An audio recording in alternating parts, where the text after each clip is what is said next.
नमस्कार दोस्तों, मैं नवीन शर्मा एक बार फिर से आप लोगों का अपनी बद्रीनाथ केदारनाथ यात्रा के ट्रिप पर स्वागत करता हूं। और आज हम अपनी ट्रिप के तीसरे और अंतिम भाग को आपके सामने प्रस्तुत करने जा रहे हैं। तो जैसा कि आपको याद होगा, हम अपने सेकंड पार्ट में जोशीमठ तक पहुंच गए थे और जोशीमठ में हमने शाम को विश्राम किया और अगले दिन सुबह हमने वहाँ से कल्पेश्वर महादेव की यात्रा शुरू की, जो जोशीमठ से करीब 11 किलोमीटर पीछे की तरफ पड़ता है। ये मंदिर भी तुंगनाथ मंदिर की तरह पंच केदारों में से एक है। पंच केदार मंदिर कल्पेश्वर महाराज का मंदिर है। मंदिर का देखिए पहाड़ में किस तरह से पहाड़ी के नीचे अवस्थित है।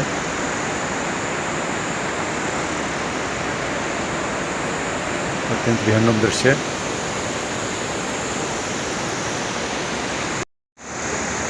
देख सकते हैं ये मंदिर तो पहाड़ में, इस पहाड़ी के नीचे एक छोटी सी गुफा में अवस्थित है।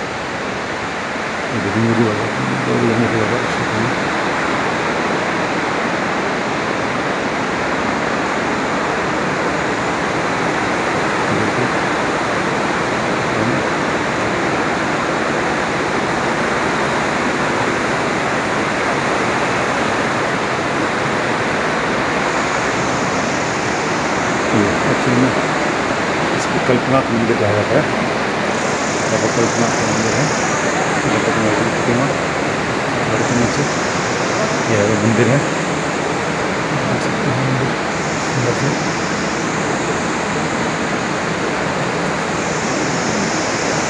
यह मंदिर के पीछे छोटा सा कुंड है।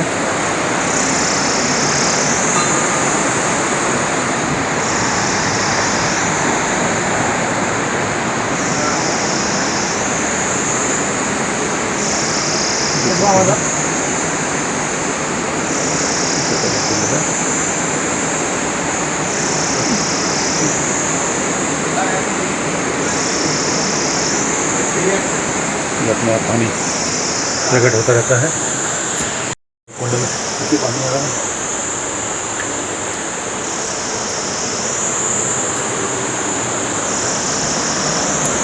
ये देखिए कल करती बहती हुई नदी, बहुत सुंदर दृश्य है।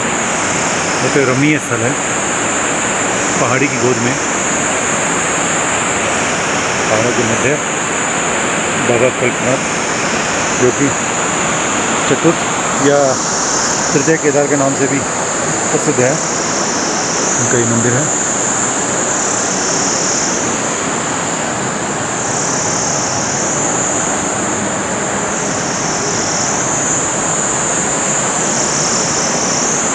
इस मंदिर की एक बात और भी है कि इसमें ये बहुत प्राचीन मंदिर का है। ये प्राचीन लिपि में कुछ लिखा हुआ है जो आज तक कोई समझ नहीं पा रहा। ये आप देख सकते हैं, बहुत प्राचीन है। किसी को ज्ञात नहीं किसने क्या लिखा है, कौन सी लिपि है।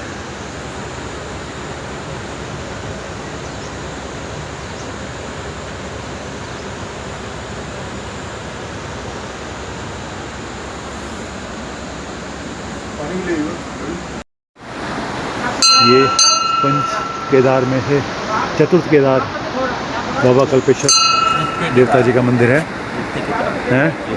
तृतीय नहीं, चतुर्थ है। आइए आप इसके प्रांगण में ले चलते हैं। चलो ठीक है, आप बनाऊंगा नहीं तरह मैं। ये देखिए कितना सुंदर रास्ता है मंदिर का। ये सुंदर नदी बहती हुई चल करती हुई, ये हम सब लोग जा रहे हैं इसी रास्ते में से।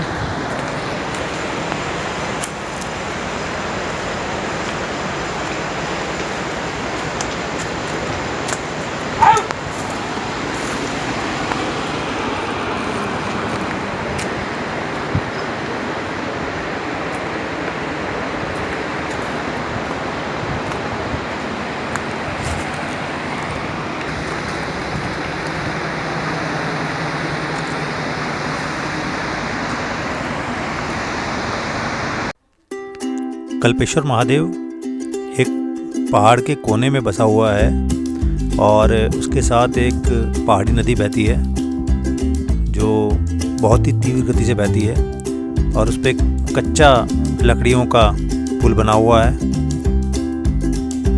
और इन्हीं दृश्यों को निहारते हुए हम वापस जोशीमठ की तरफ चल दिए। रास्ते में उर्गम गांव पड़ता है।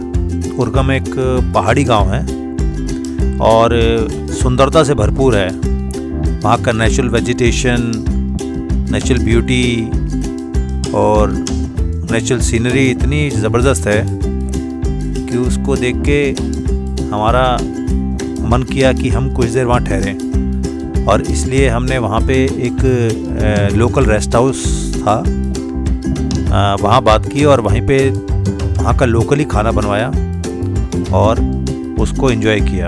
और करीब 1.5-2 घंटा हम वहाँ पे ठहरे और वहाँ के नेचुरल वेजिटेशन को भी हमने एंजॉय किया, जो हम आपसे भी रूबरू करवा रहे हैं। आप देखेंगे कितना सुंदर दृश्य लगता है, नेचुरल वेजिटेशन कितना सुंदर लगता है। तरह तरह के वनस्पति कलरफुल, जैसे भगवान ने सारे कलर यहीं बिखेर दिए हों।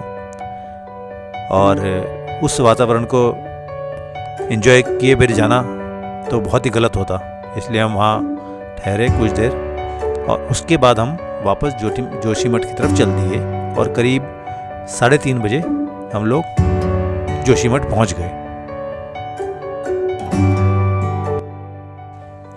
जोशीमठ में हमने होटल से अपना सामान लिया और करीब 5:30 बजे हम लोग श्री बद्रीनाथ पहुंच गए और वहां पहुंचकर हमने एक धर्मशाला ली और वहां पे ठहरे।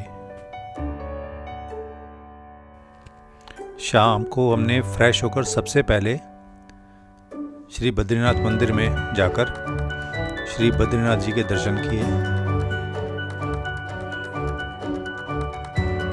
दर्शन करके हमने मंदिर के सामने अपनी कुछ यादें भी क्लिक की और उनको स्टोर कर लिया।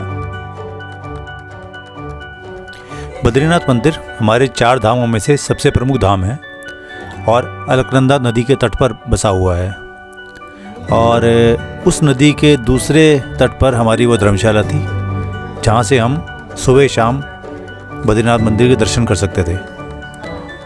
अगले दिन भी हम सुबह जल्दी उठे और हमने नदी के दृश्य और मंदिर के दृश्यों को देखा, आत्मसात किया। और वहाँ साथ साथ एक और खासियत थी कि उस धर्मशाला से हमारे सामने एक पर्वत, जो हिमाच्छादित पर्वत नज़र आता था और लोकल लोग उसको नीलकंठ पर्वत कहते हैं, तो हमने उसके भी दृश्य लिए। और आप देख पाएंगे कि सुबह के समय में जब सूरज की किरणें पड़ी तो वो कैसे एकदम स्वर्णिम आभा लिए हुए वो पर्वत नज़र आ रहा था और उन दृश्यों को भी हमने कैमरे में कैच कर लिया।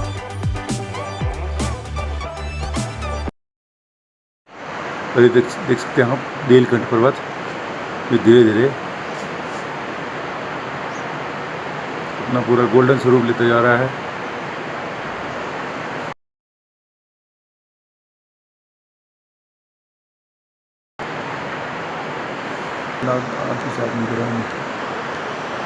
सकते हैं विहंगम दृश्य है। गोल्डन पहाड़ नीलकंठ महाराज कहलाते हैं, नीलकंठ बाबा जो बद्रीनाथ धाम में अवस्थित हैं। और हमारे होटल से सीधा विहंगम दृश्य प्रस्तुत हो रहा है।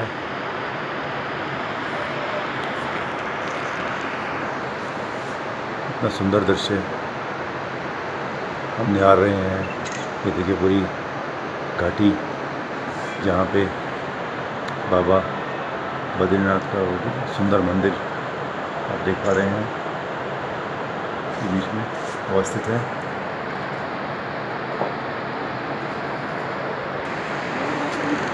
देखिए छोटी छोटी भी है।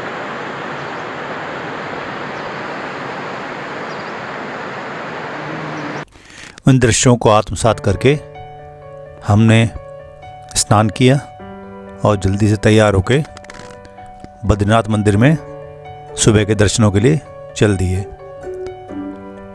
और दर्शन करके फिर हमने कुछ यादों को संजोया और उसके बाद हम लोग बद्रीनाथ मंदिर से करीब 4 किलोमीटर पे एक माणा गांव पड़ता है, जिसे भारत का आखिरी गांव कहा जाता है, वहाँ पहुँचे। माणा गांव में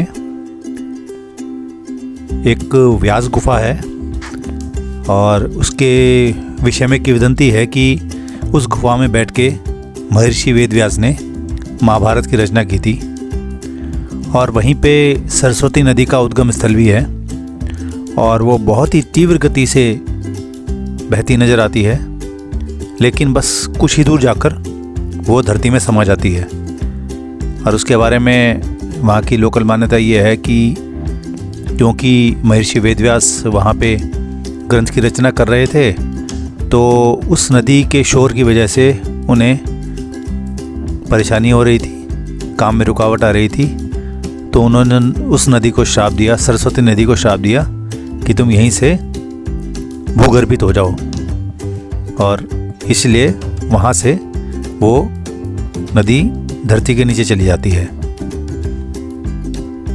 माना गांव अपने आप में एक बहुत ही सुंदर स्थल है और सरस्वती नदी के उद्गम स्थल और व्यास गुफा के अलावा वहाँ पे मानसरोवर झील से एक स्रोत भी आता है। और हम सभी जानते हैं कि मानसरोवर झील का जल कितना पवित्र और औषधीय गुणों से भरपूर होता है। इसके अलावा हमने वहाँ पे एक भीमशिला भी देखी, जो कि सरस्वती नदी के उद्गम पर इस तरह रखी हुई थी जैसे कि मानो किसी ने हाथ से उठा के उसको रख दिया हो। और वो बताया जाता है कि वो जब पांडव यहाँ से स्वर्ग की ओर प्रस्थान कर रहे थे, तो रास्ते में उस नदी पड़ी, तो उस नदी को क्रॉस करने के लिए भीम ने अपने हाथ से उठा के शिला को रख दिया था। और माना गांव का सबसे बड़ा अट्रैक्शन है भारत की अंतिम चाय की दुकान। और उस दुकान पे हम जाएं और वहाँ चाय ना पिए, ऐसा हो ही नहीं सकता। और इस तरह माना गांव की खूबसूरती और बद्रीनाथ के आसपास के दृश्यों को निहारते हुए, अपने मन में उसकी छवि को बसाते हुए, हम लोग धीरे धीरे वहाँ से वापसी की ओर चल पड़े। और करीब दोपहर 1 बजे हम लोग वहाँ से वापस दिल्ली के लिए चल पड़े। और इस तरह हमारी बद्रीनाथ केदारनाथ यात्रा का समापन हुआ। आशा है मेरे पहले 2 वीडियो की तरह ये भी वीडियो आपको पसंद आया होगा। और अगर अच्छा लगा हो तो कृपया इसे वीडियो को लाइक करें, कमेंट करें और शेयर भी करें। जय बद्रीनाथ, जय केदारनाथ बाबा।